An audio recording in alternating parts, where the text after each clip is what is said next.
Bom dia, boa tarde, boa noite. Eu sou a Camila Abdo, do canal Vista Pátria e do canal Direto aos Fatos. Hoje nós temos uma entrevista um pouco diferente. Hoje eu estou com o promotor e escritor Diego Pesce. Ele é autor do livro Bandidolatria e Democídio, e com Daniel Moreno, que é o diretor dos Silenciados, o documentário que deu voz às vítimas, e querendo ou não, é um documentário bem chocante. Eu vou passar a palavra aqui para eles darem bom dia, boa tarde ou boa noite para vocês, e volto com a pergunta. Diego. Bom dia a todos, bom dia, Daniel, bom dia, Camila, um prazer estar aqui com vocês. Daniel. Legal, bom dia, bom estar falando com a Camila e com o Diego aí, bacana. Diego, eu já vou direcionar a primeira pergunta para você, depois o Daniel faz o complemento dele. O Daniel entrevistou o presidente na época, presidente dos Direitos Humanos, Martim de Almeida Sampaio, e ele, durante a entrevista, ele falou que cabe à sociedade, incluindo a família da vítima, bancar o criminoso dentro da cadeia para sua recuperação. Quer dizer, a mãe teve seu filho brutalmente assassinado e ainda é responsável pelo bandido. Como que você vê isso, Diego, e como que a sociedade lida com isso? Bem, eu gostaria de contextualizar isso tudo justamente dentro do filme, né, dentro do documentário Silenciados, Daniel. E aproveitando aqui para parabenizar, porque é uma obra brilhante, uma obra assim fundamental no Brasil, que eu acho que merece ter uma repercussão muito maior do que ela teve até agora. Né? Em que contexto que surge essa obra, né? que eu tomei conhecimento dessa obra? Quando eu fui fazer o lançamento do nosso livro, ele foi feito em Brasília, num evento do Ministério Público Militar chamado Direitos Humanos das Vítimas. E antes do lançamento do livro, eu faria uma pequena palestra depois, foi exibida a versão curta do documentário, né, que é um filme, e o impacto daquilo foi uma coisa absurda. Né? De modo que quando eu chegou a minha vez de falar, digo, olha, eu não tenho mais nada para falar, porque tudo que eu queria para dizer foi mostrado, foi mais do que descrito, foi mostrado com todo o seu horror por esse documentário, que é uma preciosidade. Né? Então, esse documentário Silenciados, para quem está nos vendo aqui e não assistiu ainda, ele mostra justamente aquilo que é sonegado, especialmente no meio universitário, especialmente para o pessoal que é estudante na área de direito. Ele mostra familiares de vítimas que tiveram tudo, absolutamente tudo, tirado deles, né, de uma maneira brutal, de uma maneira assim, chocante, desumana, perdem adolescentes com a vida ceifada, a vida é uma grande promessa, ainda é ceifada de uma maneira brutal. Então, esses mesmos familiares, mendigando, não há outra palavra, mendigando justiça, mendigando assim, um pouco de atenção do Estado, né, para que se faça justiça para aquelas mortes, que não sejam consideradas um nada, e sem qualquer perspectiva de que essa justiça seja feita, ou conseguindo cada vez mais a certeza de que aquelas mortes serão impunes. E aí eu acho muito feliz o título do filme, é emblemático, Silenciados, porque o grande silenciado, há uma poesia do Mário Quintana que diz: a primeira vez que me mataram foram levando qualquer coisa minha, na segunda vez que me mataram tiraram um jeito de rir que eu tinha. É justamente isso, são várias as mortes da vítima dentro do processo penal brasileiro. Tem primeiro a morte, aquela vítima do homicídio, e depois, no decorrer do processo, a vítima é um grande deserdado. Então, aí eu chegando, contextualizando a pergunta, você chega para esse mesmo deserdado, para essa família que clama por justiça e não obteve a justiça que ela tanto desejava, que jamais traria a vítima de volta, mas seria ao menos um pequeno alento, né, na vida dessas pessoas. Chega para elas e diz que cabe a elas contribuir para a ressocialização. E quem diz isso, muitas vezes, denuncia a prisão e é contra a prisão por dizer que não ressocializa. Não é? Então, se ressocializar é melhor, ninguém é contra essa possibilidade. Mas e a punição? E a retribuição por aquele mal que foi feito? O mote do filme era esse. Não é um direito do familiar ver os algozes da sua família, o sujeito que perdeu um filho assassinado de uma maneira covarde, né? Essas pessoas que são entrevistadas no Silenciados, elas parecem, com todo respeito, parecem corpos sem alma, elas perderam a alegria de viver, elas são um retrato fiel. Durante os mais de 15 anos que eu atuei no Tribunal do Júri, elas são um retrato fiel dos familiares de vítimas de homicídio. Em relação a elas, não há uma palavra, e isso mostra de maneira muito clara, Daniel, já encaminhando aqui para passar a palavra para ti, a visão muito peculiar e muito seletiva dos direitos humanos que as pessoas têm. Porque em relação às pessoas, ninguém parece se sensibilizar, né? Elas parecem menos humanas do que as outras para os defensores de direitos humanos. E essa reflexão é muito importante. Eu acho que esse filme, como eu falei, é uma preciosidade. Eu acho que os alunos, aqueles que cursam direito, que dizem ter uma visão crítica e querem ter uma visão crítica, eles deveriam exigir que esse filme fosse exibido nas universidades e após o filme que se fizesse um debate, porque o filme não traz ideologia alguma, ele não traz nenhum pressuposto teórico, não. Ele é uma exibição crua da realidade do Brasil. Ele dá voz àqueles que até então sempre foram silenciados. Então, meu comentário inicial seria esse, e eu aproveito para te parabenizar por essa obra maravilhosa que eu espero que seja exibida cada vez mais no Brasil para que as pessoas tomem consciência da nossa realidade. Então, Diego, primeiro, assim, agradecer porque para a gente é muito importante, é fundamental esse retorno que você está dizendo. Eu acho, assim, que a gente consiga, com o documentário, tocar as pessoas, né? Sensibilizá-las em relação a esses personagens, a essas histórias, que são histórias, como eu já conversei com a Camila, é uma pequena amostra do que acontece no Brasil, né? Quer dizer, pessoas são mortas banalmente o tempo inteiro, né? Só a gente assistir um dia de telejornal, a gente vai ver que esses casos se repetem, né? Embora eles sejam exemplares, mas eles acabam se repetindo. E uma coisa que você falou, que a gente percebe, e isso está no documentário, e os pais comentam isso, quer dizer, a dificuldade ou praticamente a ausência que eles tiveram logo depois dos crimes de ter algum tipo de suporte, ou de alguém chegar para eles e perguntar, e aí, como é que vocês estão? Vocês estão precisando de alguma coisa, né? Que é uma coisa que a gente vê, assim, no Brasil, em relação, às vezes, ao criminoso, à família do criminoso, quer dizer, tá tudo bem, você está precisando de alguma coisa, está sendo bem tratado, e eles se magoam em relação a isso, porque praticamente ninguém ofereceu nada para eles, né? Ninguém perguntou como é que eles estavam, se eles precisavam de um acompanhamento ali psicológico rápido, né? Na hora ali, de repente até alguma medicação, alguma coisa para eles aguentarem aquela barra, porque a barra é muito grande, né? Quer dizer, além de você perde o parente, você perde o filho, e não é só isso, né? Você tem todo o trâmite burocrático do qual as pessoas não se livram depois que alguém morre, né? Quer dizer, elas têm que tratar de situações que são muito práticas ali, né? Onde vai enterrar, como é que vai enterrar, tudo isso. Então, assim, é como se o universo dessas pessoas ele fosse destruído, né? Em 5 minutos você destrói a vida de uma pessoa. Eu não gosto de falar que as vidas delas estão destruídas, quer dizer, elas continuam vivendo, elas continuam lutando, mas naquele momento muda tudo. E elas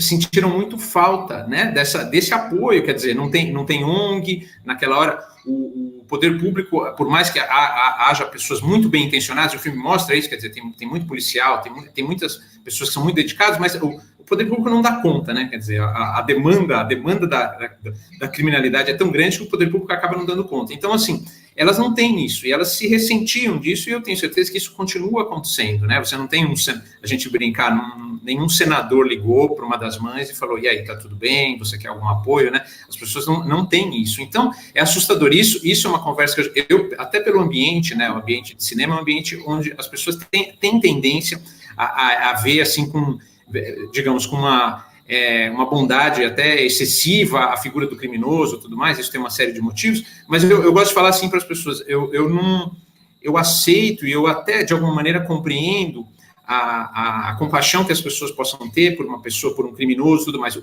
que me incomoda é que ela só tem compaixão pelo criminoso, né? Quer dizer, então assim, o seu humanitarismo, ele é muito reduzido, né? Você não tem pena da pessoa que morreu, né? E muitas vezes a pessoa que morreu, eu não gosto de fazer isso, eu falo que eu não sou da Receita Federal, não sou do IBGE, eu não vou ficar julgando se a vítima é pobre ou rica, isso não me importa. Mas, assim, você tem muita gente vulnerável socialmente também que morre, né? O tempo inteiro. Então, assim, você não tem pena dessas pessoas, né? Assim, se a gente pensar uma pessoa vulnerável economicamente, ela está mais sujeita ao crime. O crime atinge todo mundo, mas uma pessoa que não anda de carro blindado, ela potencialmente tem mais chance de sofrer uma violência.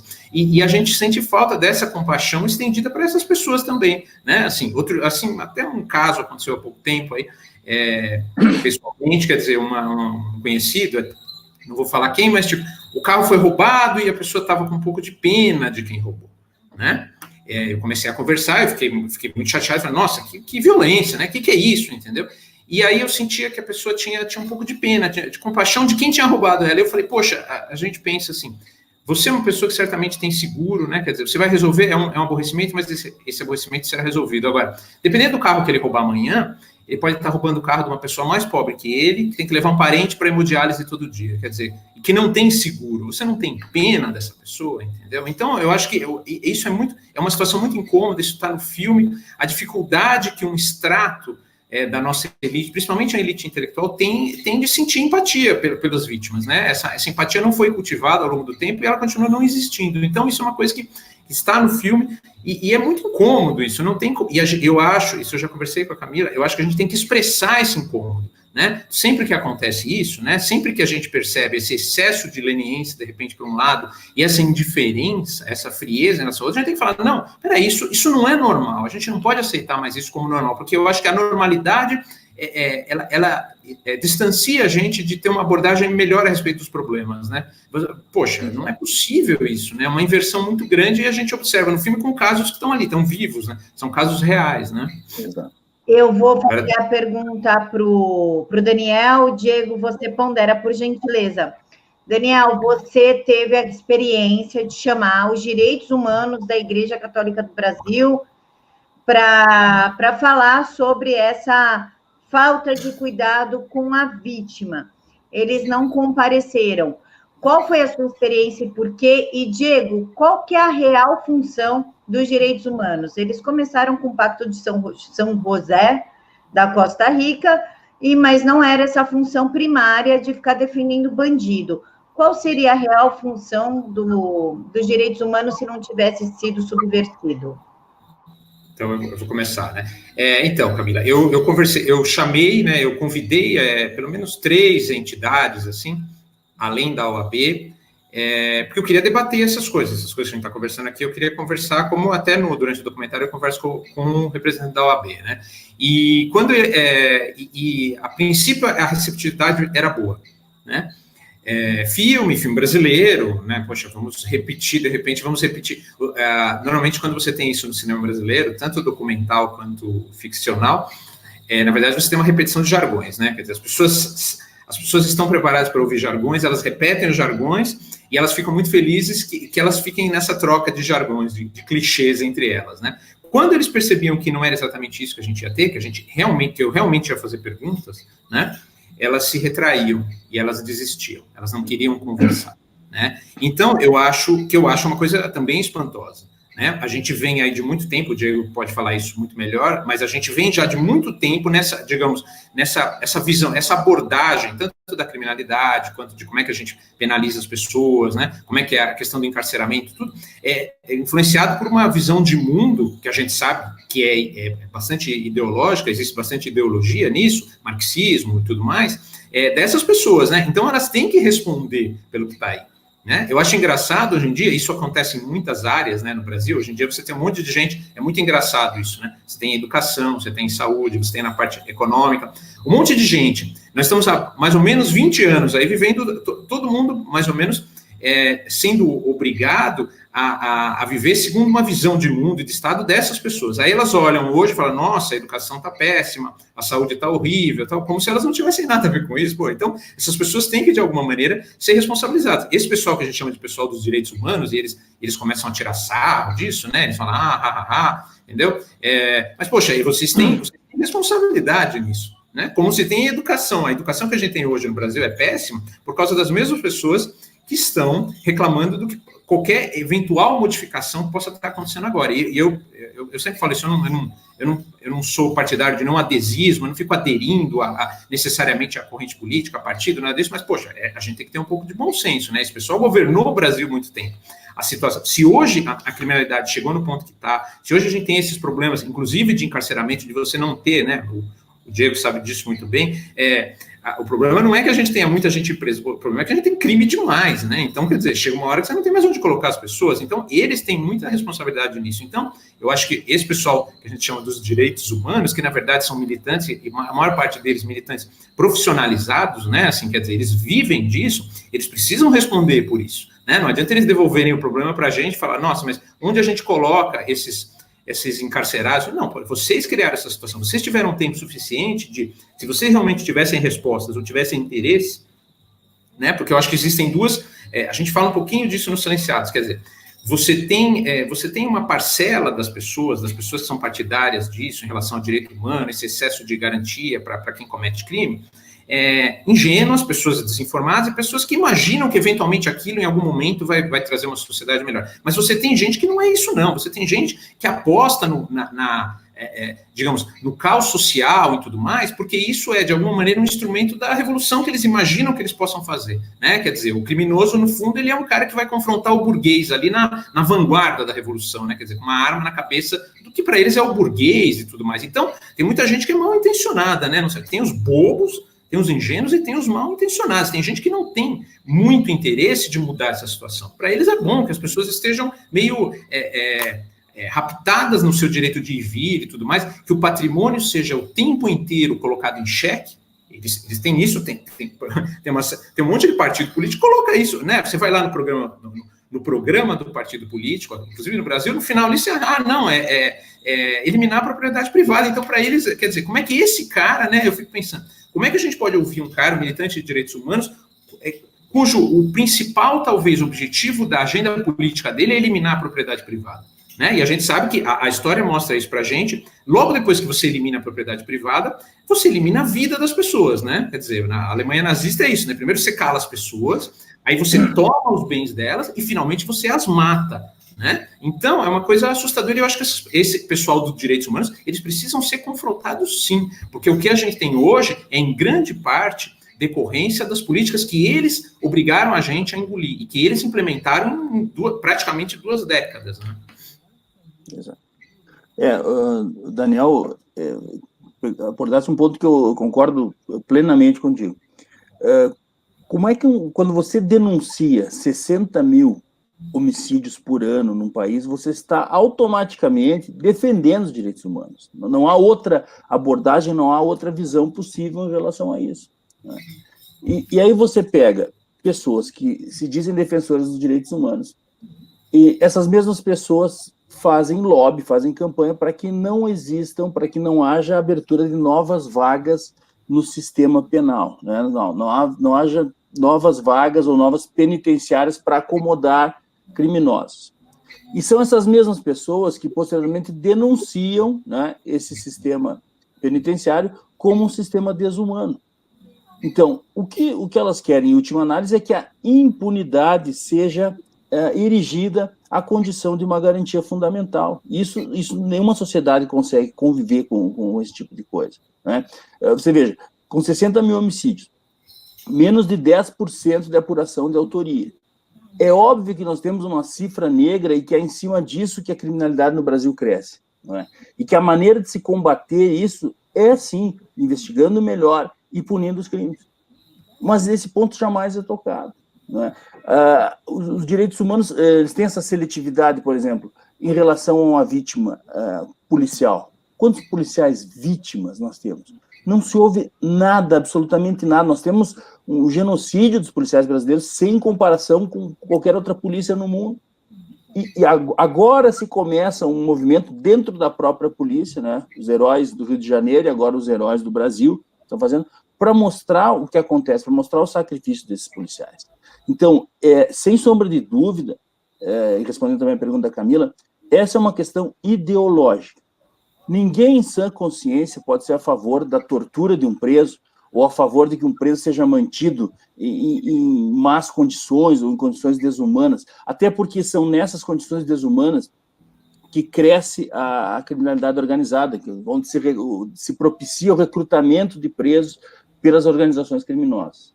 Agora, ninguém também, em sã consciência, pode ser contrário à efetiva punição de crimes como homicídio, latrocínio, estupro, tráfico de drogas e associação para o tráfico, todos esses crimes graves que passam impunes no Brasil. Ninguém em sã consciência pode ser a favor que, em nome do um alívio da pressão do sistema penitenciário, esses crimes deixem de ser apurados e punidos com prisão, como são em todo lugar do mundo. Né? Nós não podemos inventar uma jabuticaba que, de repente, o Brasil é o país que não pune ninguém. O Brasil, né? Temos aí, no Rio de Janeiro, por exemplo, 1 a cada 53 roubos com autoria apurada, segundo a estimativa do jornal. Né? 3 assaltos por minuto nas capitais. Um índice baixíssimo de resolutividade, e ficamos com esse discurso pseudo-humanista, né, no sentido de que nós temos que preservar que o bandido, na verdade, é uma vítima da sociedade, pelo amor de Deus. Né? Diego, uma pergunta. Desculpa, uma pergunta. Sim? Você tem em algum outro país uma situação parecida com a brasileira? Quer dizer... Não tem padrão de comparação. Criminalidade... assim, transformando uma história longa numa história curta. Nós temos basicamente 3 abordagens que podem ser dadas em nível criminológico, né, para a questão criminal. Uma delas remete à análise das causas remotas do crime. Né? Temos que ter educação, saúde, melhorar as condições, tal, ecologia criminal. Nós temos que ver melhorar a condição do bairro, dar mais educação para as crianças, etc, etc. A segunda abordagem diz o seguinte: olha, isso aí tudo é muito bom, é muito bonito, mas nós temos que atacar diretamente a opção pelo crime, temos que inibir a ação criminosa de uma maneira objetiva. Né? Nós fazemos isso com policiamento, inteligência, padrões mais modernos de policiamento, uma punição eficaz, né? Fechar o cerco à criminalidade. Essas 2 correntes aqui, colocadas de uma maneira muito sintética, né? Pelo amor de Deus, essas 2 correntes, elas não são excludentes, porque você veja, você pode não ser contra dar melhor educação, dar melhores condições de saúde, nada disso, perfeito, né?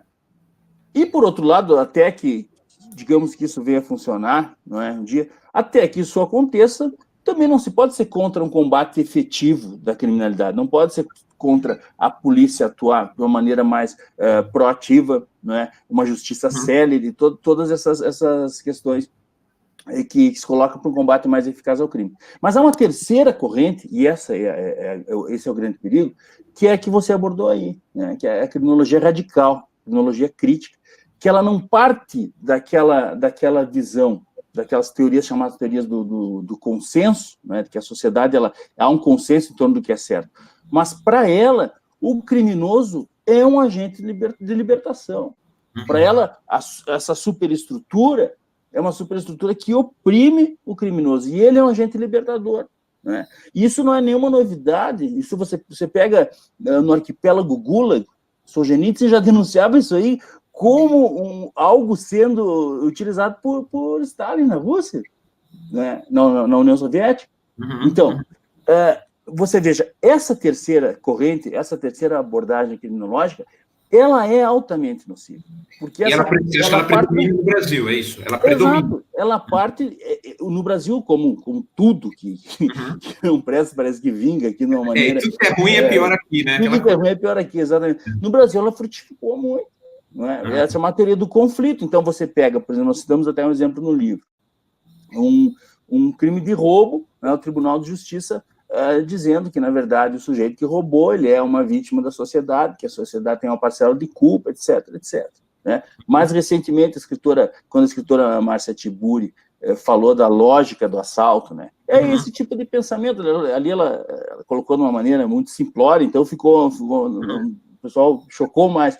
Mas o que ela colocou ali é exatamente aquilo que o Tribunal de Justiça do Rio Grande do Sul, há 20 anos atrás, havia dito. Houve um outro sujeito há pouco tempo que pregou a revolução no semáforo, não sei se você recorda, que isso é o latrocínio, não é? Então, esse tipo de visão, que as pessoas sequer conseguem disfarçar mais, é uma visão altamente nociva. E é isso que a gente sempre procurou denunciar e dizer que tem que ser corrigido, né? O que acontece, eu não sei se aconteceu com você também isso, é que é muito difícil para as pessoas que têm essa visão defendê-la de uma maneira clara, dizer, olha, não, nós entendemos realmente. Então, nós tentamos te rotular com algum rótulo infamante, né? Você tem um radical, mas não é nada disso. Né? Você denuncia com toda tranquilidade, eu desafio alguém a provar para mim que você pode construir uma sociedade que prospere, né, premiando crimes como esse, ou deixando de ser nenhuma, né? Na história já não tem isso, não existe isso. Né? Historicamente, quando acontece isso, quando esse tipo de coisa é tolerado, a gente tem o barbarismo. Né? Então, esse equilíbrio entre civilização e barbarismo é uma coisa muito, muito tênue, e quando você começa a permitir, o Mário Ferreira falava muito disso, começa a permitir a corrupção daqueles elementos que mantêm a civilização em pé, você acaba descambando para isso. E o Brasil, né, que é aquele negócio que o peixe não vê a água. O Brasil está há muito tempo com 60 mil homicídios por ano. Você parou para pensar assim, em 15 anos são 800 mil pessoas mortas. Isso é um escândalo, isso é nível de guerra. Né? E nós acostumamos. Né? Nós parecemos assim, estamos anestesiados em relação a isso, perdemos a sensibilidade. Isso tem que mudar, né? E um grande mérito do Silenciados é esse, porque é uma pancada no fígado a cada 5 minutos. Né? Você é chamado necessariamente para a realidade. Uma coisa que você falou que eu acho que é importante, Diego, é a gente lutar contra esse, porque o que esses militantes, o que essa militância faz? Ela inventa esse espantalho, né? Que é o espantalho ao qual você se referiu aí, quer dizer, que a gente quer que o preso seja torturado na prisão, o que é um espantalho, né? Quer dizer, eu acho que são muito poucas pessoas que efetivamente gostariam que isso acontecesse, né? As pessoas têm uma reação emocional, a opinião pública tem uma reação emocional, evidentemente, quer dizer, você vê um pai torturando e matando um filho, quer dizer, a reação emocional humana, natural, e é bom isso, ela ficar indignada, e ela fala, eu quero que esse cara morra, eu quero... Agora, são muito poucas pessoas que efetivamente, quando elas refletem, elas vão querer, por exemplo, eu não tenho prazer nenhum o sofrimento de um preso, de um encarcerado, de um bandido. Isso não me faz bem em aspecto. O sofrimento de nenhum ser me faz bem, e de um ser humano também não me faz bem. Agora, eles ficam usando isso para deslegitimizar o que a gente fala, né? Vocês querem que... Não, eu quero que a cadeia... Agora, uma coisa que eu já conversei com a Camila em outra oportunidade, quer dizer, é muito difícil você ter no Brasil um país cujos serviços públicos são bastante precários, você ter uma prisão, um presídio, que seja um presídio de nível dinamarquês, quer dizer, é impossível isso, né? Isso é um devaneio, né? Porque os serviços públicos no Brasil são muito ruins, né? Então você dificilmente vai ter isso. Agora, daí é você imaginar, ou você jogar em cima da gente, quer dizer, a coisa, não, eu quero que o preso seja torturado, não quero nada disso, eu quero que ele fique, eu quero basicamente, que eu acho que muitos pais, que são os pais silenciados também, é aquela coisa. Enquanto esse cara estiver preso, ele não está matando alguém aqui fora. Quer dizer, isso já é, de alguma maneira, um benefício para a sociedade, né? O que a sociedade ganha do cara estar preso? Não, ela ganha que, pelo menos durante aquele período, ele não vai recometer o crime que ele já cometeu antes. Isso já é alguma coisa para a gente, né? E a gente tem entre os pais dos silenciados... Oi, desculpa. Então, a gente tem entre os pais dos silenciados... As pessoas ficam preocupadas porque alguns desses homicidas, eles vão sair em algum momento. Né? Eles provavelmente vão sair, talvez brevemente sairão. Então, assim, a gente tem eles têm uma preocupação que é pessoal com eles, quer dizer, como é que eu faço? Eu vou encontrar esse cara o cara que estuprou e matou minha filha, eu vou encontrar ele na esquina do meu bairro, né? E em relação às outras pessoas, quer dizer, como é que você garante que pessoas tão violentas, porque eu acho que aí é uma questão pessoal minha, entendeu? Eu acho que o problema é a gente tem que ser contra a violência. No momento que alguém comete uma violência, essa pessoa está sujeita... Pelo menos, eu sou partidário da não violência. Quer dizer, não pode ter violência, né? É o que você falou. Problemas sociais existem. Uma criança que for criada o tempo inteiro, eu penso a violência como uma linguagem. Os pais ensinam a linguagem da violência, o vizinho ensina a linguagem da violência, é evidente que ela vai usar a violência como idioma mais tarde. Agora, isso não pode nunca ser um pretexto, né? No momento que você passou do limite, passou a ser violento, você está sujeito a uma reação violenta também. Então, quer dizer, a gente fica muito chocado com isso, porque são criminosos extremamente violentos. Quer dizer, um pai que que tortura e mata o próprio filho. Quer dizer, esse cara, será que em algum momento da vida dele ele vai poder viver aqui com a gente fora, com a gente tendo uma garantia mínima de que ele não vai fazer isso de novo? Nós não estamos falando de um cara que eventualmente uma vez, porque isso é uma outra arma da esquerda, né? Quer dizer, juntar todo mundo no mesmo saco, né? Todos os criminosos no mesmo saco. Então, mas a mulher que roubou meio quilo de carne, entendeu? E o cara que estuprou e matou o filho dele. Não, peraí, são casos muito diferentes. Esses caras não são pessoas que estavam com fome, roubaram um pão de forma no supermercado e saíram correndo. Nós não estamos falando disso, nós estamos falando de pessoas extremamente violentas. Então, quer dizer, a gente fica muito preocupado com o que possa acontecer, inclusive com as pessoas silenciadas, quando esse pessoal começa a sair da cadeia, porque eles vão sair, né? Esse é um ponto fundamental com relação à dificuldade de estrutura da cadeia. A maioria das pessoas não sabe, mas nós temos uma coisa chamada FUNPEN, que é o Fundo Penitenciário Nacional, que tem recursos, e não são poucos, em torno de 3,5 bilhões de reais para investir em presídio. Aí você vê como é uma opção política, sempre foi uma opção política isso. Desde 2011, o Conselho Nacional de Justiça recomenda que, sob pena de responsabilidade, esses valores sejam aplicados na construção de presídios. E há uma resistência, um lobby muito forte para que isso não ocorra.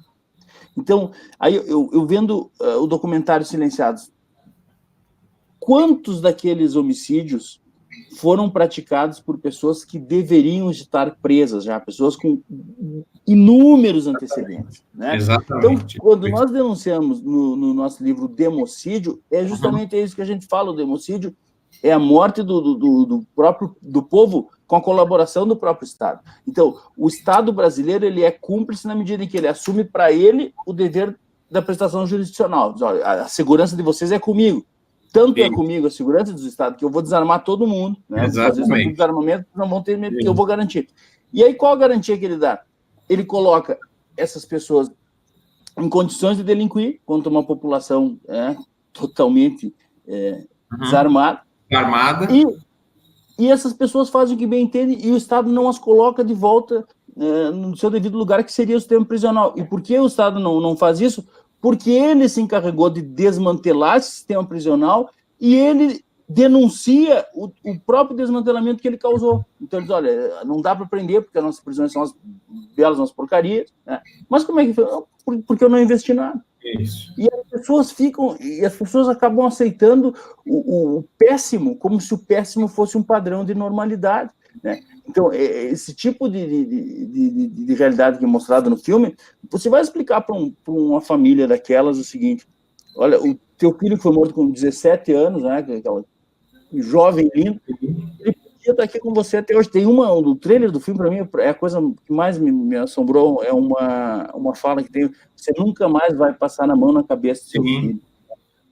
Explica para um pai desse que nunca mais vai saber o que é o prazer e a alegria de fazer um carinho no cabelo do filho. Sim.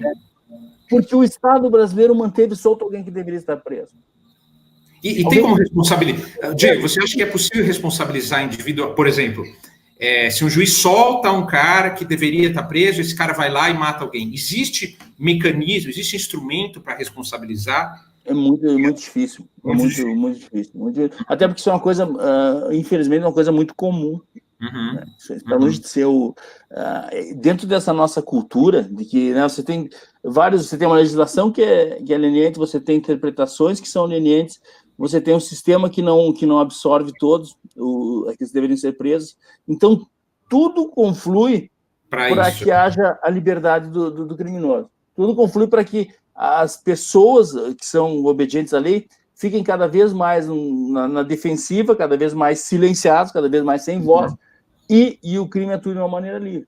Ou ao menos confluía, porque eu tenho notado agora, com a atuação do ministro Sérgio Moro, né, à frente do Ministério, houve uma redução significativa do número de crimes. Veja, com todas as dificuldades que ele tem, né? Ele trabalha num âmbito muito restrito, que é um âmbito do executivo ali, mas com uma atuação mais proativa, e o ministro Sérgio Moro é um sujeito que sabe, depois de muito tempo, né, nós temos na pasta alguém que realmente entende de segurança pública, e eu acredito que, veja, uma pequena amostra, e como o Brasil tem níveis de criminalidade que são absurdos, o impacto foi muito grande, né? O Brasil ele se presta muito a esse tipo de estudo. eu tenho estudado agora, me dedicado nos últimos anos ao estudo da criminalidade violenta. Uhum. E o Brasil propicia uma coisa que é fantástica, para fins de estudo, não há parâmetro de comparação em qualquer lugar do mundo. O nicho que você buscar, não é? Por exemplo, eu estou estudando um ramo bem específico que é relacionado a conflitos, violência relacionada a conflitos específicos. Eu consegui 76 casos de homicídio específicos nesse ramo que eu estou estudando, uma coisa muito difícil. Eu acho que é muito alto, é um número muito alto, é isso que você está dizendo. Não está a Europa toda, não tem isso. Então, você vê... Quer dizer, o Brasil é um caso sui generis. É um caso para estudo. Né? É um caso para estudo.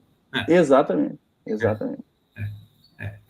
Você provavelmente não tem em lugar nenhum do mundo, quer dizer, a quantidade de crimes violentos, e ao mesmo tempo essa abordagem da criminalidade. Isso não existe. Exato, essa falta de reação. Índia, Guatemala, isso não existe, não é assim. É isso que você está dizendo. Assim, por exemplo, estou pensando em países onde tenha muito crimes, Guatemala, México, não é assim. Como um país convulsionado, já como a Venezuela, o México tem níveis muito grandes, também criminalidade relacionada a cartel. Não é? Agora, com essa variedade que nós temos no Brasil, né? Agora mesmo, foi ontem, hoje, se você chegasse a ver em Salvador, né, numa região de tráfico lá, descontentamento do traficante em relação ao serviço de transporte, chamaram 5 motoristas de aplicativo, torturaram e mataram 4. Não é possível, você está falando isso, eu falei isso outro dia com a Camila. A gente não dá para ver isso como uma coisa normal, não é possível. Não tem como. E aí você vê uma coisa, né? Não existe vácuo de poder, né? Onde sai uma ordem, você critica essa ordem que a gente tenta implementar, esse modelo de lei e ordem, de obediência à lei, de respeito, tira esse modelo, outro vai tomar conta. Qual que toma conta nessas comunidades? É o modelo de força, né, imposto pelo narcotráfico. Sim. Por que a lei do narcotráfico é respeitada não só na comunidade onde o sujeito vive, como também na cadeia? Porque ela é certa e a punição é terrível, é rápida e implacável. Então, não há muita variedade de pena. A maioria da pena é pena de morte, né? Ou tortura e morte. Então, por que o maior estuprador do mundo, o maior ladrão do mundo, por que chega na cadeia o sujeito se comporta? Porque lá a pena é séria. E aí aqueles mesmos que são detratores do nosso sistema, que dizem, esse sistema é um sistema fascista, é um sistema que oprime, é um sistema... Né? Eles, diante de quadros como esse, do narcotráfico, tomando conta do narcotráfico, impondo leis, determina quem pode morar, quem não pode morar, quem tem que sair da favela, diante disso eles silenciam. Quando não, elogiam, dizem, olha, a paz aqui na cidade e tal está sendo mantida em razão de um acordo com a facção criminosa tal. Mas isso é uma coisa doente mental, meu Deus do céu. Não tem como você argumentar com um sujeito que diz que a paz está sendo mantida em razão da boa-fé de uma facção criminosa. Isso, quer dizer, é uma maluquice, né? Você falou uma coisa, Diego, que eu tenho notado também, é a coisa da reincidência, né? E é um problema que a gente vê em relação à esquerda. A esquerda ela faz isso o tempo inteiro. Ela sequestra pautas, né? Ela vai lá e sequestra uma pauta para ela. Então a questão, até conversei com a Camila na outra conversa que a gente teve em relação ao feminicídio, né? Você vê praticamente todo dia casos bárbaros, assim, assustadores e revoltantes, mesmo de violência de marido, de ex-marido, namorado, ex-namorado contra mulheres. E aí o que a esquerda faz? Ela vai lá e sequestra essa pauta, né? Quer dizer, olha o que o machismo está fazendo, né? Quer dizer, aquela coisa, você não fez nada, eu não fiz nada, mas a culpa é nossa do que um outro cara fez. Tudo bem. Só que aí você vai ler a notícia e você procura, porque a imprensa não sublinha. Logicamente, eu não tenho um número disso, mas a impressão muito forte que eu tenho é que 90% do tempo são pessoas reincidentes, são pessoas muito violentas que estão reincidindo, em que em determinado momento matam a ex-mulher. Quer dizer, normalmente um cara pacífico, um cara tranquilo, ele não passa 40 anos tranquilo, quer dizer, eu imagino que seja muito raro isso, e de repente aos 40 anos ele mata a mulher, né? Quer dizer, um cara que já bateu na mulher, ele já ameaçou, às vezes já tem aquela ordem de restrição para ele não chegar perto, e uma hora ele mata a mulher, né? Só que a imprensa ela esconde isso porque a esquerda sequestrou isso. Não, isso é o machismo, né? A gente tem que fazer uma profunda mudança cultural, social, contra o patriarcado para acabar com isso. Mas você percebe que não, esses caras eles estão reincidindo, né? Eles são violentos durante algum tempo, muitos deles já deveriam inclusive estar presos, e aí um dia ele arrebenta a mulher, ele mata a mulher e tudo isso. Então, é uma coisa que a gente tem que sempre não permitir que a esquerda sequestre essas pautas, porque ela realmente sequestra, né? Assim, ou violência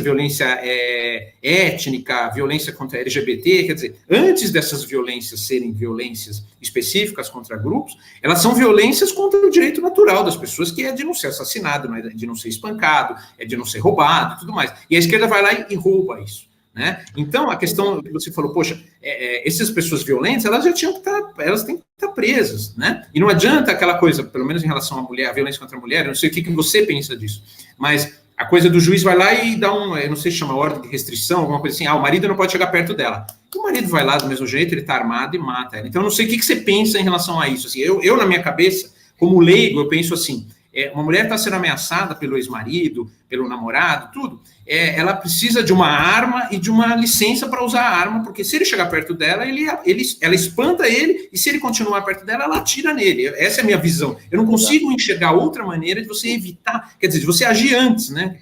Agir antes que a mulher seja assassinada. E elas são assassinadas normalmente depois de serem muito tempo ameaçadas, né? Eu não sei o que você pensa disso. Assim. Eu penso justamente, Daniel, que a simples condição de ser humano deveria ser suficiente para que você recebesse todas as garantias, né? Não precisa pertencer a nenhuma categoria especial. Você ser humano é o suficiente. E você veja, com relação à questão do armamento, nós citamos, inclusive, na nossa obra, um estudo nos Estados Unidos muito sério sobre isso, sobre o ganho em segurança pública que você tem em razão do armamento, né, do armamento feminino, né, que é uma coisa que efetivamente garante segurança. Né. Então, e a Lei Maria da Penha tem uma peculiaridade, você veja, ela ainda é mais severa, ela oferece mais ferramentas para a garantia do direito da vítima do que a legislação ordinária. Então, é paradoxal isso.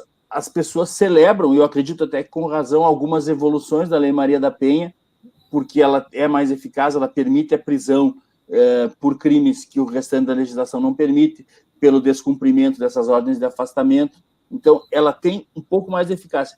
Mas eu pergunto, por que não estender essa eficácia para outros casos? Por que só para a Lei da Maria da Penha? Por que não em todas aquelas circunstâncias, e o juiz ele tem capacidade para avaliar isso, e é por isso que existe um juiz para cada caso concreto, por que não dá para o Judiciário, para o Ministério Público, essa ferramenta da possibilidade de prisão preventiva em relação a outros casos? Né? Por exemplo, se há alguém sendo ameaçado por outra pessoa de forma reiterada, e essa outra pessoa, de fato, representa um risco grave, um risco sério, por que não estender para hipóteses além daquelas tratadas pela Lei Maria da Penha?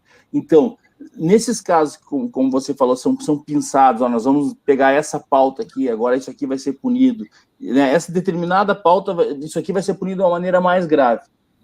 Acaba funcionando melhor. Mas aí, automaticamente se silencia sobre isso para que não se estenda em relação a outros crimes. É mais do que provado que o endurecimento da repressão, né, sempre deixando claro isso, observadas as garantias do acusado, sem dúvida mesmo, mas o endurecimento da repressão, ele é eficaz em termos de contenção da criminalidade, né? Ele tem essa eficácia. Só que ele é aplicado em casos bem específicos, em pautas selecionadas, né? E quando reafirma sua eficácia nessas pautas, ele é esquecido em relação a todo o resto. Você tem muita razão nesse ponto aí, Daniel. Diego, deixa eu só fazer mais uma pergunta, aí a gente volta para a Camila. O que você acha, assim, eu não sei até onde você pode ir nessa resposta, mas eu vou fazer a pergunta. A gente fica na dúvida, essa coisa de quanto o juiz como figura individual pode fazer a diferença nisso. A gente tem dois lados, né? Ao mesmo tempo que a gente vê o juiz como digamos, ele é um servidor público de elite, quer dizer, altamente qualificado, a maneira como ele é escolhido é um processo bastante lento, bastante rigoroso, né? Só que, ao mesmo tempo, você ouve assim, não, o juiz não pode fazer nada, né? Ele tem que meramente aplicar a lei, quer dizer, há muito pouco. Então, me parece uma ideia contraditória, né? Quer dizer, ele é um cara ele precisa ser extremamente qualificado, extremamente bem remunerado, porque o que ele faz é muito importante. Mas, ao mesmo tempo, ele não pode fazer diferença nenhuma. Então, eu queria saber a sua visão, quer dizer, como é que fica? Como é que é o meio disso daí? Ele realmente não pode fazer nenhuma diferença? Né? Onde, na maioria das vezes que eu ouço essa afirmação que o juiz não pode fazer nada, são em casos polêmicos, né? Casos, contextualizando, assim, casos foi concedida a liberdade de um criminoso e o juiz disse que não poderia ter agido de forma diferente. Isso. Tem que ver o seguinte, o Código de Processo Penal, especialmente, ele estabelece as hipóteses, né, em que é cabível a prisão preventiva. Então, tem alguns obstáculos que realmente estão além da capacidade do juiz, né, quantidade de pena, tipo de pena aplicada, pena de reclusão, etc. E tem outros que não, que são critérios da avaliação do juiz no caso concreto. Então, uma maneira segura, sempre que se colocar essa questão que o juiz poderia ou não ter feito diferente, é avaliar qual foi a decisão em grau de recurso. Porque certo. O tribunal não faz nada que o juiz não pudesse ter feito. Então, eu sempre, por exemplo, o juiz fulano soltou, né? E eu não estou nem entrando no mérito se ele soltou bem ou soltou mal. Soltou o criminoso X. Tudo bem. Dá uma repercussão tremenda, o juiz vai lá, não posso fazer nada porque a lei assim determina. Opa, se a lei assim determina, para início de conversa, o promotor já não poderia ter pedido. E, automaticamente, o tribunal vai ter que manter a decisão do juiz. Agora, foi para o tribunal modificou essa decisão. Será que o tribunal não conhece a lei? Será que é a lei que assim determina? Ou a interpretação do juiz em relação àquela lei, aos requisitos, por exemplo, digamos assim, para preventiva, né? É uma interpretação muito peculiar. Então, é uma questão muito extensa, muito complexa para responder sem estar baseado num caso concreto. Mas esse me parece um critério seguro para a população, para o leigo em geral, quando se vier com a questão. Né? O juiz não poderia fazer nada. O tribunal fez diferente dele. Se o tribunal fez diferente é porque talvez, ou muito provavelmente, ele pudesse fazer. E pode ser tímido, de repente tímido na hora de fazer a leitura da lei, assim, no caso. Da Exato. Como eu falei, o exemplo que eu dei aqui antes me parece bem emblemático, né? Que é um exemplo que eu sempre cito. O juiz magistrado que considera que o autor de um roubo é uma vítima da sociedade. Né? Que a pena tem que ser diminuída em razão disso. Isso não é uma interpretação muitíssimo peculiar. Né? Não está na lei. Não está na lei, e quem tem que virar isso, né? Você interpreta, ele vai dando densidade à lei de acordo com um determinado viés. Então, por isso é necessário, isso acarreta um problema de segurança jurídica, né? Porque nós temos o mesmo Código Penal, o mesmo Código de Processo, e interpretações muito variadas, dependendo de quem for o julgador. Então, Diego, mas aí você acha que a gente começa a mudar isso como? Isso se muda na universidade de Direito, é isso? Aquela velha história, né? Tudo passa antes pela cultura. Nós temos, eu acho que um longo caminho, não acredito realmente em soluções assim, milagrosas. O Brasil está trilhando esse caminho há muitos anos. Olha, quando eu ingressei na universidade, já era assim. Né? Então, assim, isso é cultural. As pessoas têm que estudar, claro, não estamos fadados a viver dessa maneira para sempre, mas as pessoas têm que ter uma visão, tem que ter pelo menos acesso à visão que é divergente dessa visão hegemônica, né? E muito estudo, muitos seminários, muitos congressos, tem que estar aberto, tem que ter, acima de tudo, honestidade intelectual para enxergar isso aí e conceder naquilo que entenda que eventualmente o outro lado pode ter razão, né? Você pode admirar o outro lado mesmo divergindo pontualmente dele. Eu acho que esse seria um caminho. Nós não temos como desfazer uma doutrinação desse tamanho da noite para o dia. Então, para recobrar a sanidade, para que a gente pelo menos tenha novamente um equilíbrio, e não falo apenas no plano judicial, né? Isso afeta quem faz a lei, afeta inclusive quem sofre, com os exemplos que você deu. O sujeito foi assaltado e a racionalização dele é que ter pena daquele que assaltou, pelo amor de Deus. Que isso? Como é uma maluquice. Vai dizer que o sujeito, o coitado dele, levou meu carro. Isso, assim, é uma perversão completa da mente do sujeito. É Alice no País das Maravilhas, né? Tudo é o contrário, né? Assim, é isso. Exatamente. Daniel, eu queria que você comentasse como é que você percebeu, qual foi a sua percepção com a leniência com os menores de idade. E, Diego, por que há essa leniência com menores de idade? Né? Então, Camila, eu acho que são algumas situações, né? Quer dizer, que a gente percebe conversando com as pessoas e tudo mais. Eu acho que essa tem a tendência à vitimização, né? Assim, a facilidade com que você divide, como se fosse possível, quer dizer, em relação ao menor, falando especificamente do menor, a gente tem acho, 3 casos de que os criminosos não silenciados são menores, essa tendência que você tem a dividir a consciência, né? A consciência do menor, quer dizer, o menor ele pode, a gente sabe, eu não estou falando nenhuma novidade, mas ele pode, eventualmente ele pode votar, ele pode até mudar de sexo, de orientação de gênero e tudo mais, mas se ele atira numa pessoa na rua, aquilo não, a consciência dele não tem dimensão do que ele está fazendo, né? Então é uma maluquice isso, claro que é uma maluquice. Né? E a gente sente isso realmente de tratar quem tem 18 anos, quem tem 17 anos e 11 meses como se fosse uma criança, né? E às vezes já tem uma série de responsabilidades, mas ele é uma criança na hora de responder pelos atos dele. Isso é uma coisa que eu acho que o brasileiro está cansado de ouvir, quer dizer, a gente já ouviu isso durante muito tempo, a gente ouve isso durante muito tempo. Falando especificamente da minha área, o imaginário que é criado e ou cultivado pelo audiovisual, pelo cinema, pela dramaturgia de TV leva a isso. Se a gente pensar assim, e hoje em dia a gente tem muito isso, poxa, vamos boicotar a televisão e tudo mais, o que é justo, o que é legítimo e justo, né? Porque a televisão, as grandes redes de televisão no Brasil, durante os últimos anos, elas tiveram um papel e um desempenho muito aquém do que seria, né, do que elas poderiam ter de função social. Quer dizer, a gente teve o Brasil praticamente sequestrado por uma quadrilha, todo mundo sabia o que estava acontecendo, mas o jornalismo se distanciou disso, não teve a reação que ele deveria ter. Então as pessoas estão muito chateadas com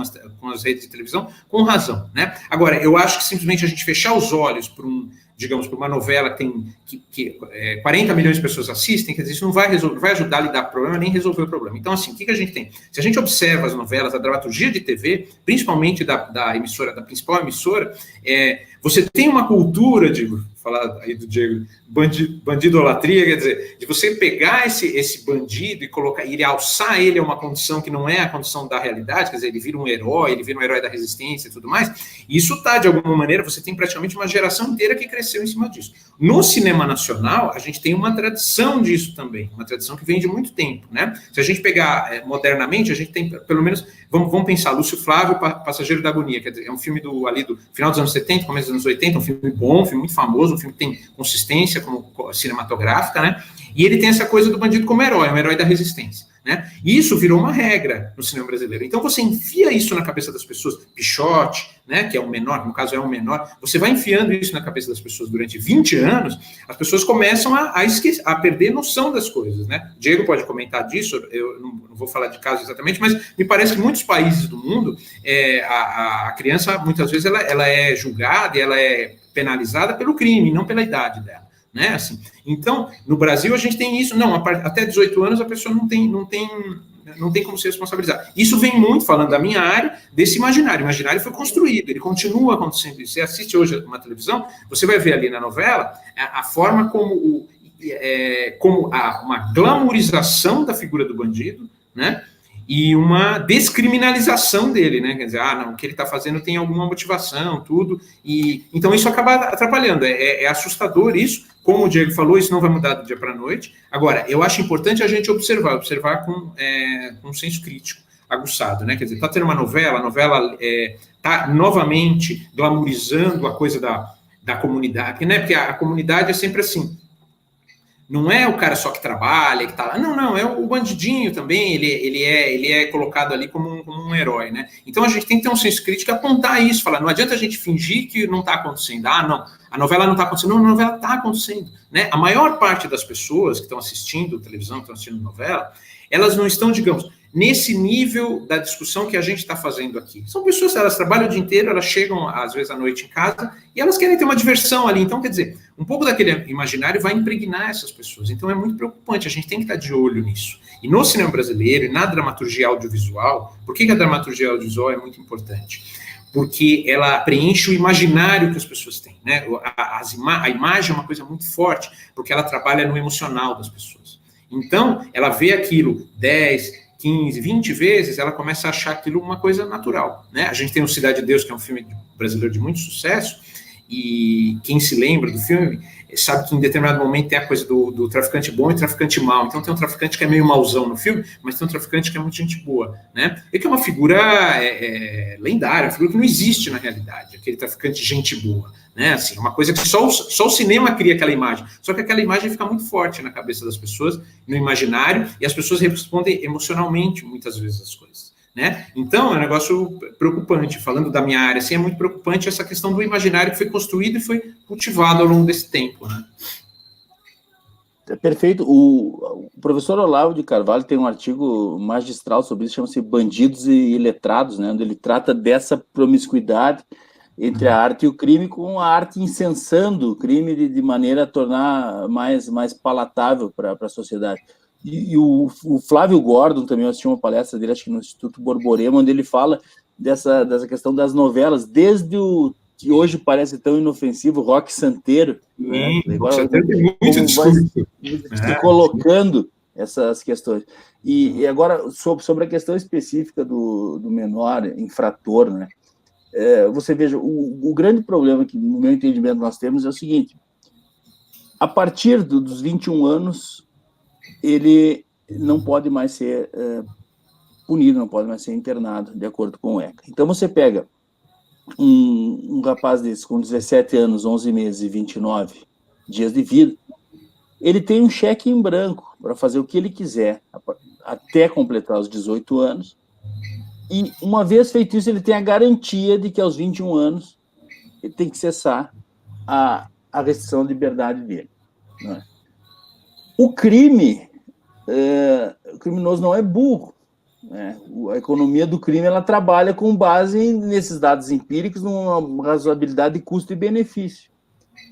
Se o sujeito, por exemplo, cometer um homicídio, entre mandar alguém com 18 anos, que possa pegar aí seus, por menores de 12 anos de prisão, e mandar um sujeito com 17 anos, 11 meses e 29 dias, que vai ficar preso 3 anos, qual você acha que ele vai escolher?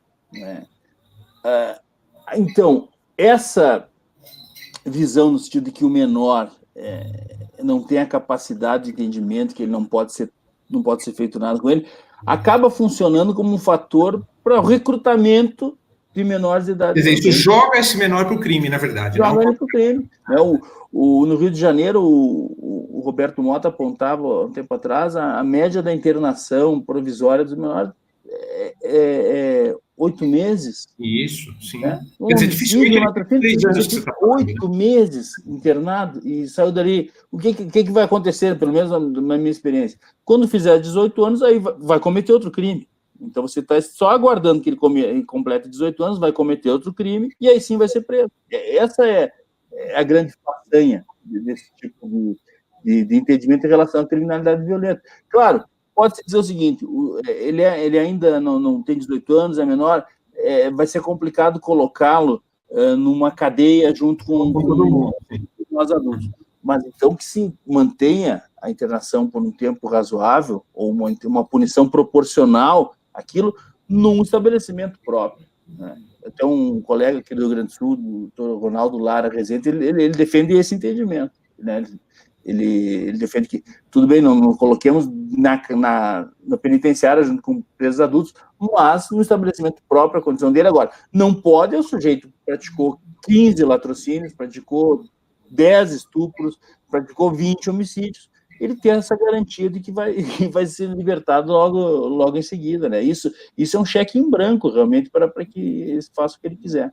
E obviamente, há um estudioso, psicólogo chamado Stanton Seminole, que nós citamos bastante, que ele diz: tudo explicar é tudo justificar. Né? Quando você pega na função da idade, o critério aqui é o critério biológico puro, ele com 18 anos não tem... Você está automaticamente jogando nas costas da sociedade todo o peso, para que carregue todo esse fardo, né, de um menor infrator que vai vitimar, inclusive, outros menores, né, esses inocentes. Diego, quando um pai mata um filho, há aumento de 1/3 na sua pena, né, pela lei. No Silenciados, o Daniel vai te explicar melhor o que aconteceu. Um pai pegou o Nicolas, de 6 anos de idade, torturou o menino e matou. A sensação de impunidade que a mãe tem referente ao caso dele é gritante. Você sente a dor da mãe do Nicolas. Por que a lei não está sendo efetivamente cumprida? Eu desconheço os dados específicos desse caso aí, não sei, ele já foi julgado? Sim, ele foi condenado, mas acho que como é regra, né? Quer dizer, num nível muito abaixo do que eu acho que acho que eventualmente a tortura que ele torturou o menino, aquilo não foi considerado, quer dizer, a perícia não considerou, entendeu? Então, a sensação da mãe evidentemente de injustiça, de impunidade. Ele chegou a ser preso algum dia, né?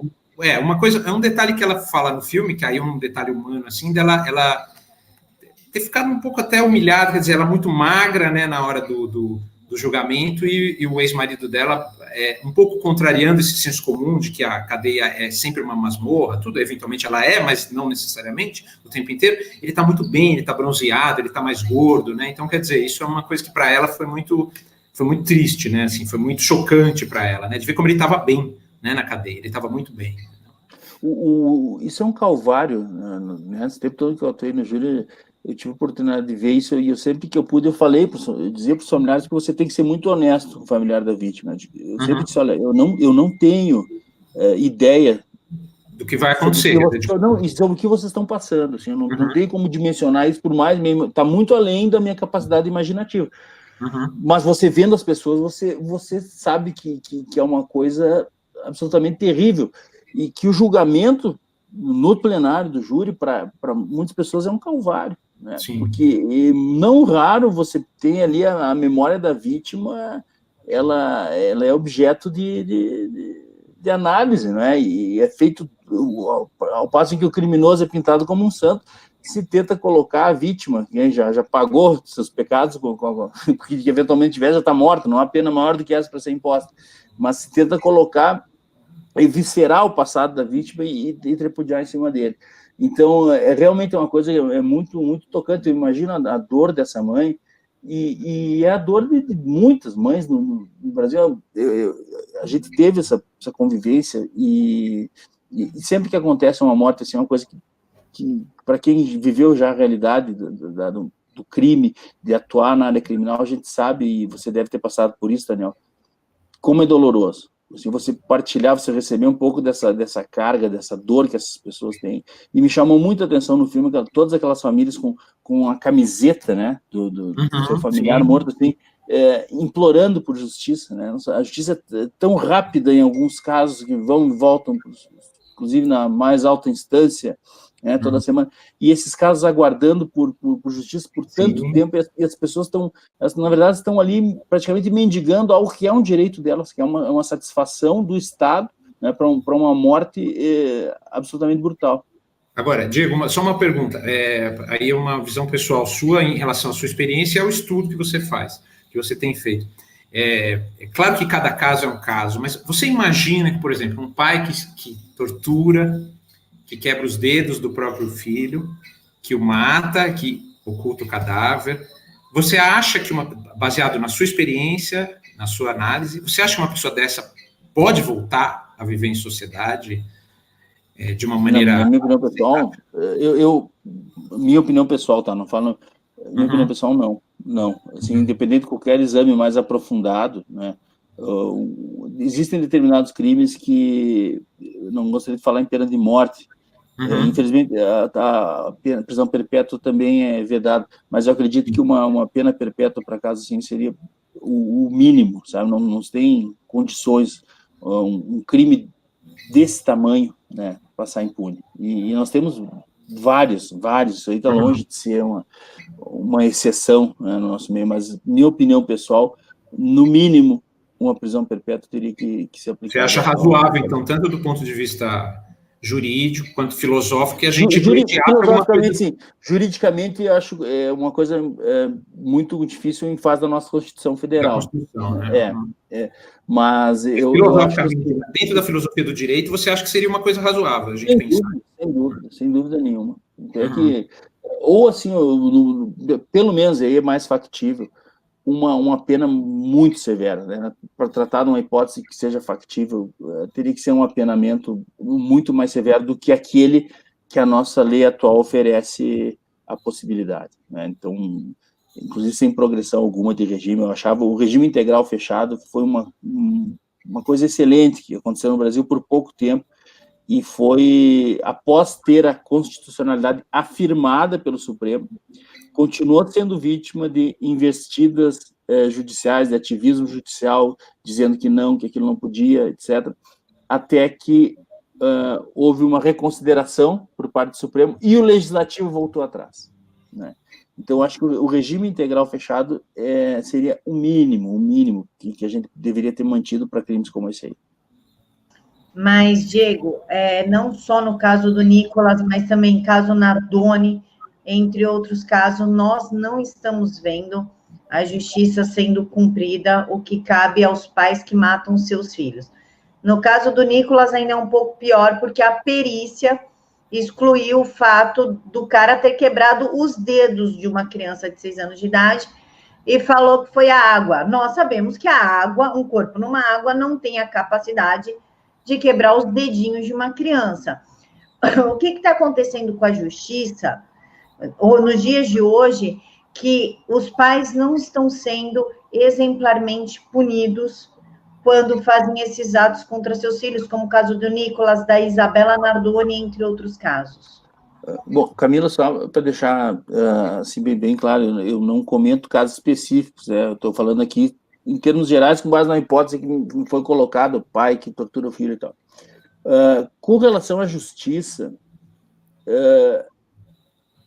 a justiça que é oferecida é essa justiça que nós temos no Brasil, sabe?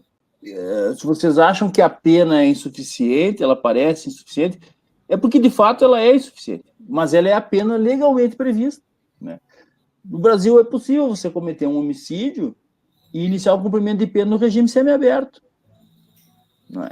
E nós estamos num tempo de discussão do pacote anticrime e a sociedade parece que não está suficientemente envolvida nessa discussão. Então, depois acaba... claro, eu sou muito crítico de determinadas questões no nosso sistema judicial, mas com relação, assim, quando você pega vários crimes da mesma espécie e eles são punidos de uma maneira que a sociedade julga insatisfatória, talvez seja porque a legislação que nós temos só permite esse tipo de punição. Então, não adianta, muitas vezes, nós exigimos, queremos uma mão mais pesada. O juiz que aplica a pena, ele tem limitações impostas por lei. Ele, dentro do patamar, ele vai aplicar aquilo ali, mas a pena vai ser sujeita à progressão do regime, vai ter, eventualmente, possibilidade de livramento condicional, tem uma série de direitos subjetivos do apenado que estão além da capacidade do juiz negar. Então, quando isso sai daquela teoria, sai do papel, sai dos códigos e explode na realidade concreta, fica uma coisa revoltante, né? Me parece revoltante para pessoas civilizadas que um criminoso cruel, um criminoso violento receba uma pena branda. Mas é a realidade brasileira, a realidade da legislação brasileira, e é por isso que eu acredito que a população tenha que exercer cada vez mais a vigilância sobre essas questões, quando essas questões são debatidas, quando essas questões são encaminhadas para a formulação de novas legislações, são questões sérias demais para serem deixadas apenas na mão de poucas pessoas, né? E é justamente por não se possibilitar essa participação, esse entendimento da sociedade sobre o que está acontecendo, que o país criou esse verdadeiro abismo entre uma oligarquia política, jurídica, acadêmica, e uma sociedade que fica atônita vendo índices criminais absurdos, vendo uma impunidade sem parâmetro no resto do mundo, e sem entender nada, né? Muitas vezes, mas isso aqui, a nossa lei, a nossa justiça não está agindo corretamente. Não, a justiça está entregando aquele prato cuja receita ela recebeu, né? Essa receita é uma receita de impunidade. Daniel e Diego. Daniel comenta e o Diego pondera como promotor. que vocês acham sobre o desencarceramento, o indulto de Natal e agora o perdão judicial que vai acontecer no Natal? Eu vou falar aí rapidamente como cidadão, quer dizer, é difícil a gente... Eu até compreendo, né, em relação à coisa do dia das Mães, Dia dos Pais, que a sociedade fica muito irritada, às vezes, de ver que o cara matou o filho e sai no Dia dos Pais, né, que na verdade não é o feriado para todo mundo, né, quer dizer, não é especificamente para o crime dele. Agora, eu vejo, eu me sinto um pouco, eu acho que a gente chegou num ponto que as pessoas estão muito ofendidas, elas se sentem muito ofendidas com isso, com razão, né, como quando, acho que foi no Ceará, há um convênio entre o governo, as empresas de ônibus e os presos que estão no semiaberto não vão precisar pagar passagem de ônibus, quer dizer, isso, por mais que procure se justificar isso de alguma maneira, a gente chegou num ponto que isso vira um assinte para a sociedade, é uma ofensa para a sociedade. É claro que existem uma série de explicações aí, históricas, técnicas, para você chegar naquilo, mas as pessoas se sentem muito ofendidas. Neste momento, isso é muito ofensivo. Neste momento, dar passagem de graça para um preso do semiaberto é ofensivo, né? É difícil você explicar para uma pessoa que não cometeu crime que ela vai pagar o ônibus e uma parte da passagem dela vai financiar a passagem da pessoa que cometeu o crime e, eventualmente, até contra ela própria. Então, é muito complicado, a gente fica muito ofendido, né? O indulto tem uma coisa em relação também a policiais que, de repente, mataram em serviço, tudo, eu não tenho muito como comentar, mas eu acho que, em geral, é um sentimento de indignação, né? Quer dizer, tem coisas que você não faz, né? A gente chegou num ponto no Brasil que não é uma situação de normalidade. Então, determinadas coisas você não pode fazer. Você tem que. Eu acho que o Estado, o império das leis, eles deveriam, em tese, pelo menos, inspirar o melhor nas pessoas. E hoje não é isso que acontece. Hoje você desestimula que as pessoas sejam honestas, sejam pacíficas e sejam, principalmente, para mim é uma coisa muito importante, não violentas, né? E quando essas pessoas não são inspiradas pelo poder, esse poder vai perdendo a legitimidade, né? Essa legitimidade já é questionada, quer dizer, na comunidade já não existe essa legitimidade, né? Quer dizer, as pessoas... quando a polícia aparece numa comunidade, numa favela, as pessoas, elas não gostam, elas repudiam aquilo, não, polícia, vai embora daqui, né, a gente não quer vocês aqui. E as pessoas que não estão numa comunidade, quer dizer, elas também não vão enxergando mais legitimidade no poder que está aí. Isso é complicado, né, quer dizer, a gente paga imposto, aquela coisa, é um clichê, mas a gente paga imposto para quê, né, quer dizer, no mínimo para se sentir seguro, no mínimo para a gente... ter a noção de que quem é nosso representante, quem está lá, quem está colocando a lei em prática, ela está do nosso lado, né? Agora, vira um escárnio isso. Boa parte do tempo parece que essa classe política, tudo, ela escarnece um pouco das pessoas, né? O indulto, me parece, no decorrer dos anos do Brasil, ele foi tendo sua finalidade desvirtuada.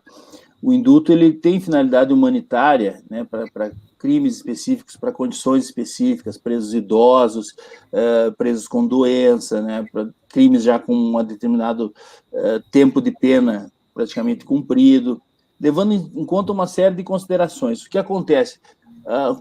Ao longo dos anos, se foi deixando mais elástica essa interpretação, até que chegou a um ponto que se estava indultando tudo, né? Crimes violentos, com nada de pena cumprida, com criminoso sem problema algum.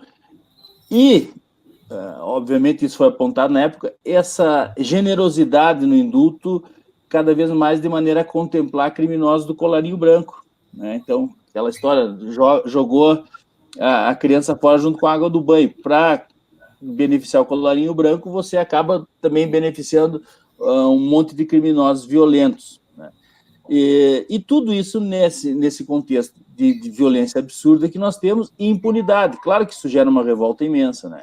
E essa cantilena do desencarceramento já está arquiprovado, que meu colega e amigo Bruno Carlos tem uma série de artigos sobre o mito do encarceramento em massa, mostrando por A mais B, em primeiro lugar, que o Brasil prende muito pouco. Em segundo lugar, que as pessoas que são presas no Brasil entram num sistema de porta giratória. Proporcionalmente, está entrando por uma porta e tem um preso saindo por outra. Então, não se prende pouco e se mantém muito pouca gente presa daqueles criminosos que deveriam realmente estar lá. Porque, veja bem, Camila e Daniel, a conta não fecha. Com 60 mil homicídios por ano e menos de 10% de autoria apurada, não estou nem falando de condenação, de autoria apurada. 1.800.000 assaltos por ano. 3 assaltos por minuto só nas capitais. 50 mil estupros por ano, em média. Tá? E eu tenho uma população carcerária, em 2016, o segundo o Conselho Nacional do Ministério Público, era em torno de 400 e poucos mil presos efetivamente atrás das grades. É óbvio que não há superencarceramento. É óbvio que o Brasil prende muito pouco.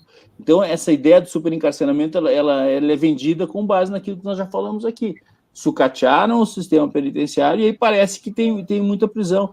Proporcionalmente no mundo, o Brasil não é. O Brasil tem uma população carcerária imensa, em primeiro lugar, porque está entre os países mais populosos do mundo, e em segundo lugar, porque ele é o campeão mundial em criminalidade. Né? Então, proporcionalmente, a sua população, o Brasil não está super acima dos outros em relação ao ranking de prisões. Isso é uma justificativa, é um engodo que se vende para os incautos, para que eles acreditem que punir não resolve, que não há nada mais para fazer no Brasil, quando a única coisa que o Brasil, efetivamente, acho que ainda não experimentou, é tentar a punição eficaz daqueles que cometem crimes. Daniel, você começa respondendo e o Diego, como promotor, dá a opinião dele, pondera o que você falou. Liberação de drogas e armas, bom ou não?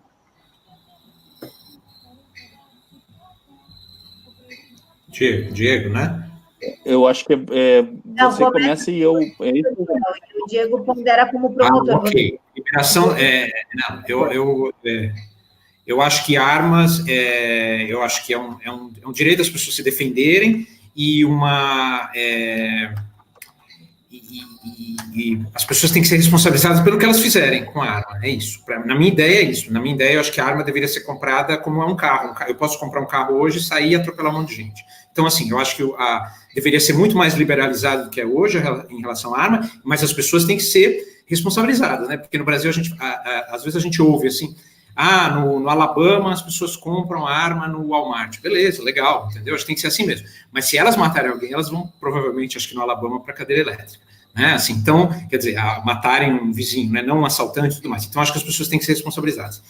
Droga, eu acho que é um assunto muito complexo, muito polêmico. Acho que no Brasil não existe espaço para você liberalizar a droga, né? E agora, me preocupa, aí eu vou deixar só a preocupação, me preocupa a forma como o Estado usa isso, o controle que o Estado tem do que as pessoas fazem na vida particular delas. Então, assim, eu vejo muito do discurso, vejo o discurso errado muitas vezes, por exemplo, eu ouço muito isso às vezes, e eu até vejo com boa intenção até. A pessoa fala assim, não, eu acho que devia liberalizar, né, liberar as drogas e o Estado pagar o tratamento das pessoas que ficarem doentes. Não, aí não, né? Entendeu? Assim, aí eu acho que está errado, você entende? Porque é o seguinte, você vai obrigar pessoas que não usam drogas a pagar pelo tratamento das pessoas que usam, isso está errado. Agora, em resumo, assim, em termos práticos, me preocupa que o Estado controle o que as pessoas usam, em qualquer circunstância, né? Mas eu não vejo no Brasil espaço para você liberalizar a droga. É isso, essa é a minha visão neste momento.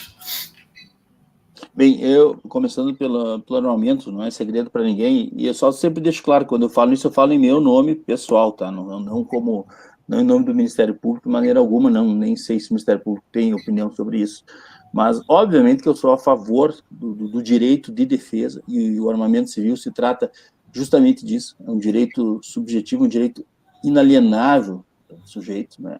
Principalmente num país como o nosso. Ali, de fato, entendo que não cabe ao Estado, realmente esse Estado que não me defende adequadamente, me tirar esses meios de defender a mim mesmo, a minha família e algum terceiro que eu julgo que esteja sendo vítima de uma agressão injusta.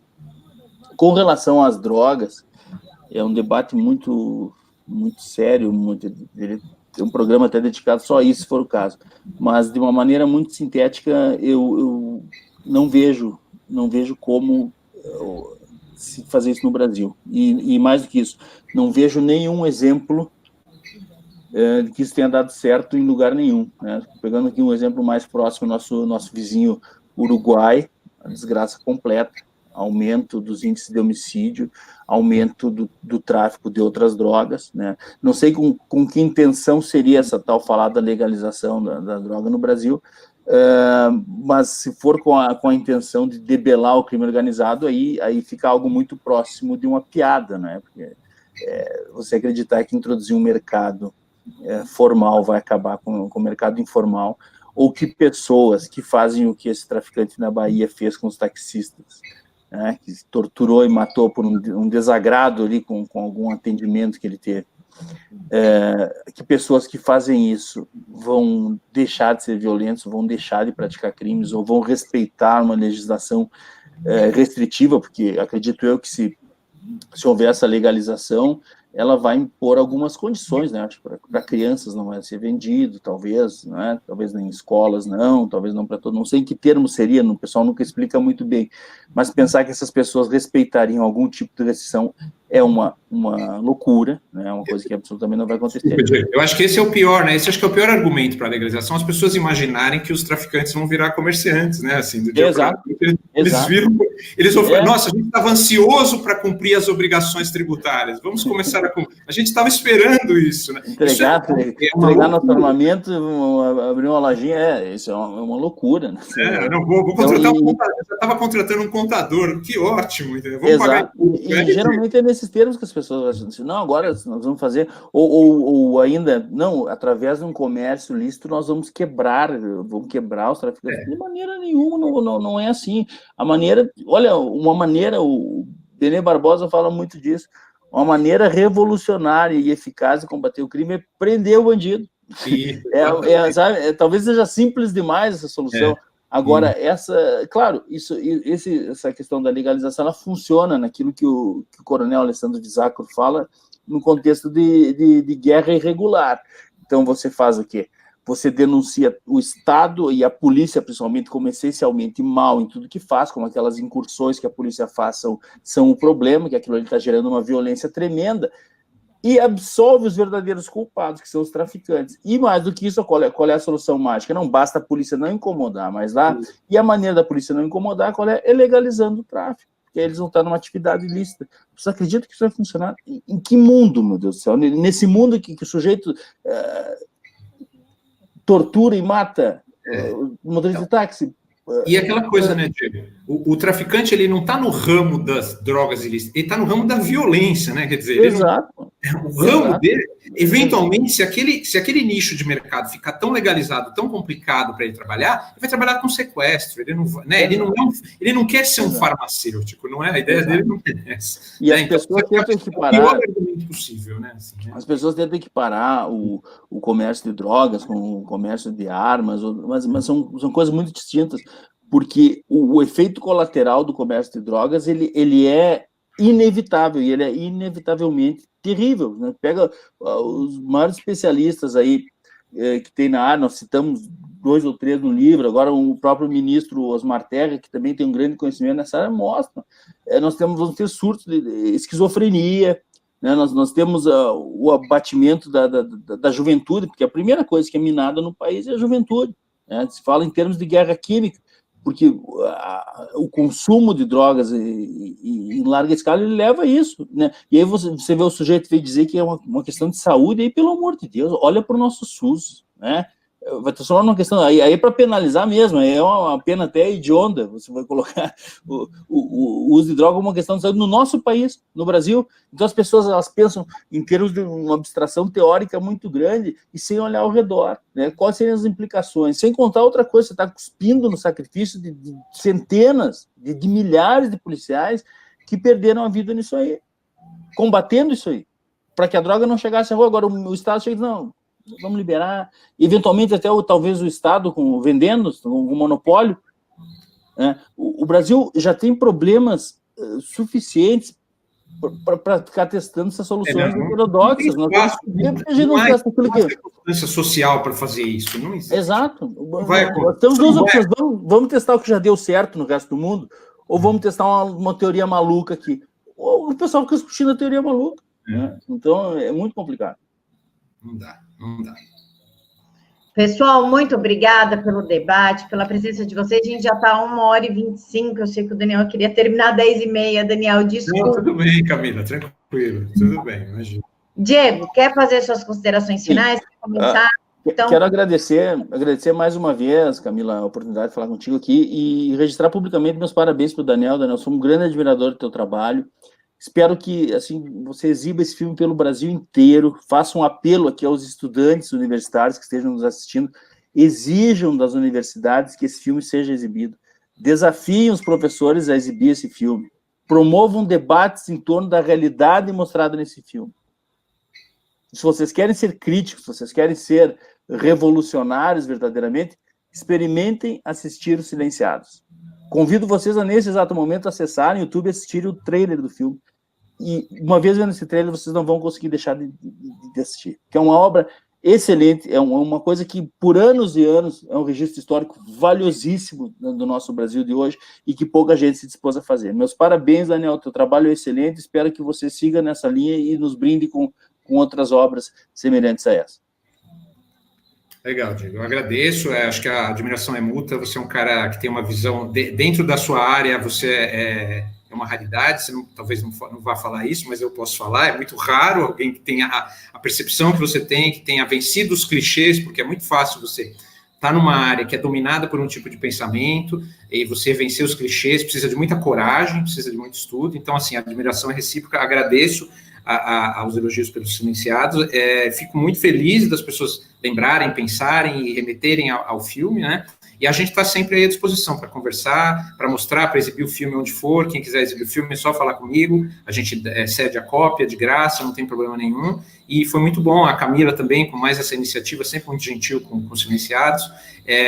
Foi muito bacana. E a gente está aí sempre para conversar e para tentar fugir. Eu acho assim, vencer os clichês, né? Quer dizer, a esquerda, aí falando especificamente da esquerda, a esquerda, ela monta como se nós fôssemos espantalhos de pessoas que querem torturar e querem matar e que são insensíveis socialmente e tudo mais, é tudo besteira, não existe isso, né? Assim, só que a gente não é idiota, a gente observa a história, a gente observa a realidade, a gente sabe que muitas vezes as doenças que a esquerda aponta existem, mas os remédios que ela propõe matam o doente, né? Então a gente sabe, não, peraí, existe problema social? Existe. Mas não é estimulando ou sendo leniente com a violência que você vai resolver esses problemas. Os problemas vão piorar só, né? Então, eu acho que a gente está um pouco aí e pensar sempre na coisa da não violência, né? Assim, da gente tentar sempre ter a não violência como um padrão civilizatório, de como as pessoas